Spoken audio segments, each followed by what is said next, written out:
કેન્દ્ર અને રાજ્ય સરકાર રોજગારીના મોટા દાવાઓ કરી રહી છે, પણ આ દાવાઓનો ફુગ્ગો ફૂટી ગયો હોય તેવા દ્રશ્યો અંકલેશ્વરમાં ખાનગી કંપની દ્વારા આયોજિત ઓપન ઇન્ટરવ્યુ દરમિયાન જોવા મળ્યા હતા.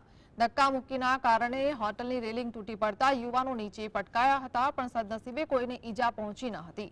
આ ઘટના બાદ હવે ભાજપ અને કોંગ્રેસ સામસામે આવી ગયા છે. તો આપના ધારાસભ્ય ચૈતર વસાવાએ તો કોંગ્રેસના નેતા મુમતાઝ પટેલે પણ રોજગારી મુદ્દે ભાજપ સરકાર પર સોશિયલ મીડિયા પર પ્રહાર કર્યા હતા. આપના ધારાસભ્ય ચૈતર વસાવાએ રોજગારીના મુદ્દે ગુજરાત મોડેલ પર પ્રશ્ન કર્યા, તો આ તરફ ભરૂચના સાંસદ મનસુખ વસાવાએ જણાવ્યું હતું કે કંપનીની ભૂલના કારણે આ માહોલ સર્જાયો હતો. આવનારા સમયમાં આ પ્રકારની પરિસ્થિતિ ન સર્જાય તે માટે સૂચના આપવામાં આવી હોવાનું કહી રહ્યા છે. આમ ભરૂચ જિલ્લામાં ઔદ્યોગિક વિકાસ અને રોજગારીના મુદ્દે 2 દિવસની ઘટના બાદ રાજકીય માહોલ ગરમાયો છે. इतनी भगदड़ कि होटल का जो रेलिंग है वो टूट गया, लोग गिर रहे थे, बिखर रहे थे। अंकलेश्वर को कांग्रेस ने एशिया का सबसे बड़ा जीआईडीसी बनाया था और आज भरूच जिले में हजारों कंपनियां होने के बावजूद हमारे स्थानिक लोगों को नौकरियां नहीं मिल रही हैं, लोग परेशान हैं, बेरोजगार हैं।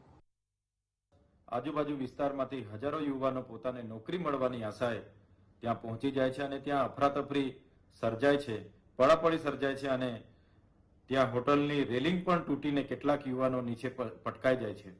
ત્યારે આ જે દ્રશ્યો સામે આવ્યા છે એ 9 જુલાઈના રોજના છે અને આ 5 જગ્યાઓની ખાનગી નોકરી માટે હજારો યુવાનો અહીં આશા લઈને આવી જાય છે. એ જ બતાવે છે કે ગુજરાતમાં કેટલા મોટા પ્રમાણમાં બેરોજગારી છે.